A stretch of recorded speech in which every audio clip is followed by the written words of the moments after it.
హోలీ అనగానే రంగులతో పాటు చాలా మందికి గుర్తుకు వచ్చేది స్పెషల్ డ్రింక్ భాంగ్. ప్రత్యేకంగా హోలీ రోజున దీన్ని తయారు చేసుకుని తాగడం సాంప్రదాయంగా వస్తోంది.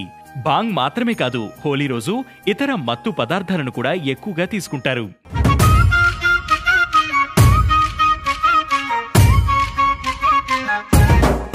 పురాణాల ప్రకారం క్షీరసాగర మథనంలో వచ్చిన అమృతం చుక్కలు భూమిపై ఎక్కడ పడితే అక్కడ గంజాయి పెరిగిందని నమ్ముతారు. అయితే మరొక కథ ప్రకారం క్షీరసాగర మథనంలో వచ్చిన విషాన్ని శివుడు తాగినప్పుడు దాని ప్రభావాన్ని తగ్గించడానికి పార్వతీదేవి శివుడికి భాంగ్ ఇచ్చిందని చెబుతుంటారు.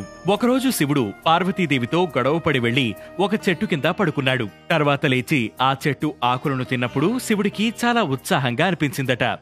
ఆ చెట్టు ఆకులతోనే భాంగ్ తయారు చేస్తారని కూడా ఒక కథ ఉంది. ఇలా హోలీ రోజు తప్పనిసరిగా భాంగ్ తీసుకోవడం మాత్రం సాంప్రదాయంగా వస్తోంది. దీనివల్ల పండుగను మరింత ఉత్సాహంగా జరుపుకోవచ్చని వారి నమ్మకం.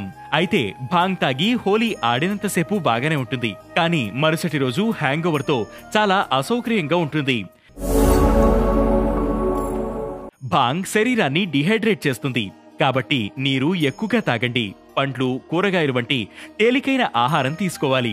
హోలీ ఆడిన తర్వాత శరీరాన్ని రీఛార్జ్ చేసుకునేందుకు కొంచెం విశ్రాంతి తీసుకోవడం మంచిది. కెఫీన్ లేదా ఆల్కహాల్ తీసుకుంటే హ్యాంగ్ ఓవర్ ఎక్కువ అవుతుంది, కాబట్టి వాటికి దూరంగా ఉండాలి. తలనొప్పి, ఒళ్ళు నొప్పులను తగ్గించుకోవడానికి వెచ్చని నీటితో స్నానం చేయాలి.